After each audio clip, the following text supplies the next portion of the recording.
Urap menu deso favorit keluarga aku. Tips anti basinya. Jadi ini aku selalu bikin stok freezer ya teman-teman, bumbunya ini. Jadi begitu aku kepengen misalnya makan urap, aku langsung keluarkan stokku. Karena aku jarang sekali kalau beli itu dapat sesuai selera aku. Aku sukanya itu yang pedesnya nampol.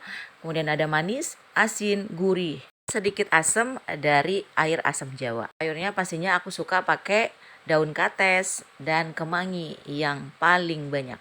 Assalamualaikum warahmatullahi wabarakatuh. Jumpa kembali dengan saya, Lena Ibrahim. Yuk langsung aja kita buat sama-sama. Untuk resep nanti aku tulis di deskripsi ya. Pertama kita siapkan bahan-bahan kencur agak banyak segitu ya untuk 1 butir kelapa. Cabai 2 on aku pakai. Terasi, gula merah 1 on.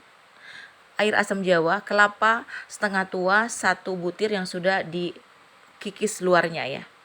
Kemudian aku blender dulu bumbu-bumbu yang dihaluskan, yakni bawang putih, kencur, cabai merah, cabai keriting atau cabai rawit biasa. Aku beri air sedikit supaya mudah di blender. Nanti airnya kan kita masak jadi menyusut nanti.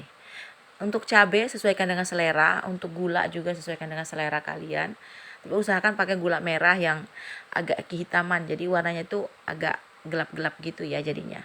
Kemudian aku langsung masak di wajan setelah aku blender ini ya, sampai halus ya aku blendernya teman-teman. Aku blendernya bagi 2 tahap ya. Nah, ini sambil kita aduk sesekali, kita blender kembali sisa. Ini daun jeruknya buang dulu tulangnya biar nggak pahit ya. Ini aku pakai daun jeruk sekitar 20 lembar ya. Semakin banyak daun jeruknya makin enak kalau menurut aku ya, tapi sesuaikan selera kalian. Ada juga yang nggak terlalu suka sama daun jeruk, pakainya sedikit aja. Sesuaikan dengan selera masing-masing ya teman-teman. Nah ini aku masak sampai mendidih ya teman-teman. Biarkan dulu sampai menggurak gitu. Baru nanti kita tambahkan gula merah, garam, air asam Jawa. Nanti setelah agak menyusut kita tes rasa, dibikin agak asin ya teman-teman, karena nanti kan harus dicampur sama sayur. Nah jadi ini bumbunya itu kudu asin sedikit dibanding yang sudah dicampur sayur ya. Butir kelapa tadi aku pakai 3 sendok teh garam ya teman-teman. Kalau kalian mau pakai penyedap boleh tambahkan penyedap. Kemudian kita aduk terus sampai agak menyusut airnya dan gula merahnya larut. Setelah itu barulah kita masukkan kelapa yang setengah tua, 1 butir besar ya ini ya teman-teman, yang sudah kita buang kulit yang hitamnya bagian luarnya. Nah kira-kira seperti ini ya teman-teman. Di sebelah aku sambil merebus sayuran ya teman-teman. Aku merebus daun kates, kecambah. Nah seperti ini aku rebus dulu yang tuanya duluan ya. Aku rebusnya bersama air garam aja. Kalau kalian punya daun jambu kelutuk bisa direbus pakai daun jambu supaya nggak pahit. Kalau saya suka agak pahit-pahit gitu sih. Atau kalau nggak ada juga, kalian nggak terlalu suka pahit, pakai air asam Jawa. Setelah itu kalian peras, cuci bersih lagi sama air matang.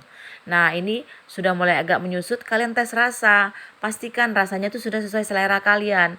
Mau manis, mau pedes, mau asin, atau cuma nggak mau manis. Disinilah kuncinya, kalian aduk dulu. Nah setelah pas, barulah dicampurkan kelapanya tadi. Kalau kalian nggak mau capek bisa juga kalian kukus, tapi kalau saya lebih suka dengan cara seperti ini disangrai. Kalau ibu mertua saya bumbu yang sudah tercampur rata beliau kukus lagi pakai bungkus daun pisang, jadi bisa ditinggal-tinggal. Kalau ini nggak bisa ditinggal-tinggal, harus diaduk terus kalau sudah masuk kelapa ini, seperti kita ngaduk rendang. Kalau nggak nanti gosong lengket-lengket di bawahnya itu. Ini sampai matang kira-kira aku ngaduknya sekitar 30 menit teman-teman, api sedang cenderung kecil. Kita baru angkat kira-kira nanti sudah wanginya udah kecium banget, udah wangi banget. Nah, dan itu tandanya udah tanak. Ini tanpa minyak sama sekali ya teman-teman. Kalau kita masak kelapanya kurang tanak, nanti baunya kecium kayak bau langu, dimakan juga kurang sedap ya teman-teman. Itu cara ini menghindari cepat basi.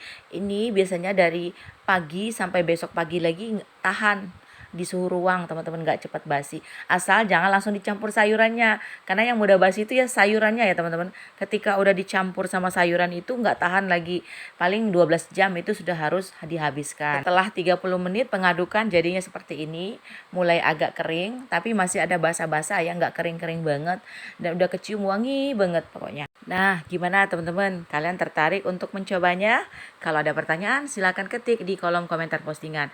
Bagi teman-teman yang belum subscribe, monggo di-subscribe. Please like, comment, and share. Terima kasih sudah menonton sampai akhir. Assalamualaikum warahmatullahi wabarakatuh.